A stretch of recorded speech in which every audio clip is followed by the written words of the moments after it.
Doomsday का एक और ट्रेलर आया है, छोटा सा ट्रेलर जिसमें साइक्लॉप्स भी हमें दिखाई देने वाले हैं और उसके साथ बहुत कुछ दिख रहा है। मतलब डूम्सडे को एक तरह से आप कह लो कि एंड गेम का जैसे हाइप बनाया गया था।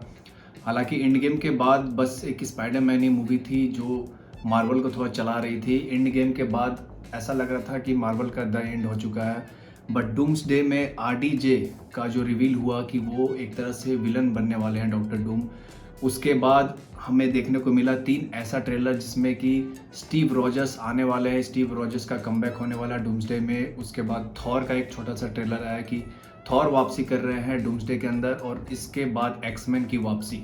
जी हाँ, एक्समैन वही पुराने मैग्नीटो और चार्ल्स जेवियर। और इतना ही नहीं है, हम लोगों ने पहले भी देखा कि फैंटास्टिक फोर का जो नया रीमेक आया था, नई तरीके से पेश किया गया था फैंटास्टिक फोर को, तो फैंटास्टिक फोर भी इसमें दिखाई देने वाले हैं। डॉक्टर डूम या फिर आप कह सकते हो डूम्सडे जो मूवी आने वाली है दिसंबर 2026 में, तो वो मुझे नहीं लगता कि एक पार्ट में वो मूवी आएगी, एक या 2 पार्ट में वो ख़त्म करेंगे। और उसके पहले स्पाइडरमैन की एक मूवी आने वाली है। मिला जुला के पूरी तरीके से हाइप बिल्ड करने का चांस जो है वो मिस नहीं कर रही है मार्वल की टीम।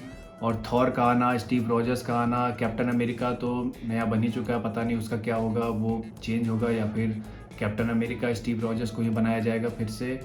तो बहुत सारे कुछ नए खुलासे हो रहे हैं। फैंटास्टिक फोर, एक्समैन और जो मार्वल की जो है ये जो कॉम्बिनेशन है, ये बहुत साल पहले ही हो जाने चाहिए थी। मतलब एक साथ इन लोगों को दिख जाना चाहिए था। मुझे तो ये लग रहा था कि एंड गेम में ही दिखाई देगा एक्समैन और मार्वल का कैमियो। मतलब एक्समैन का आप कैमियो कह सकते हो, लोगन का कैमियो कह सकते हो, या कोई मेंबर उसका आना चाहिए था, बट उन्होंने ऐसा नहीं किया, बचा के रखा था डूम्सडे के लिए।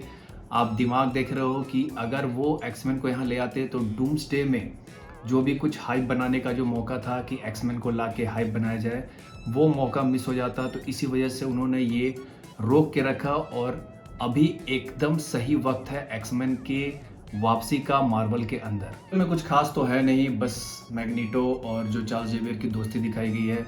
हालांकि ये मैग्नीटो और चार्ल्स जेवियर कोई और यूनिवर्स के हैं, मुझे ऐसा लगता है। जो हम लोगों ने देखा था वहाँ चार्ल्स जेवियर की मौत हो चुकी थी। मूवी में ही हमें दिखा था कि एक्समैन जो लोगन है और चार्ल्स जेवियर की मौत हो चुकी थी। तो इसका मतलब ये है कि ये यूनिवर्स से तो नहीं आने वाले। डेडपूल अगर आपको याद होगा तो किसी और यूनिवर्स का वो लोगन था।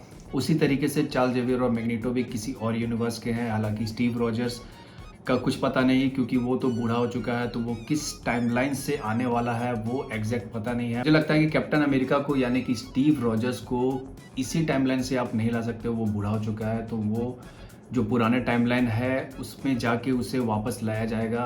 अब कैसे दिखाएंगे, क्या दिखाएंगे, ये तो पता नहीं, बट जो भी कुछ होने वाला है वो बहुत घमासान होने वाला है। और स्पाइडरमैन मूवी के बाद सब कुछ खुलासा धीरे धीरे बढ़ेगा कि क्या कुछ दिखाया जाएगा, और डॉक्टर डूम के बारे में और भी खुलासे होंगे। और उसके बाद हमें एक ट्रेलर मिलेगा, एक फिनिशिंग ट्रेलर मिलेगा दिसंबर के पहले कि क्या कुछ दिखाया जाने वाला है डूम्सडे में और क्या कुछ होने वाला है।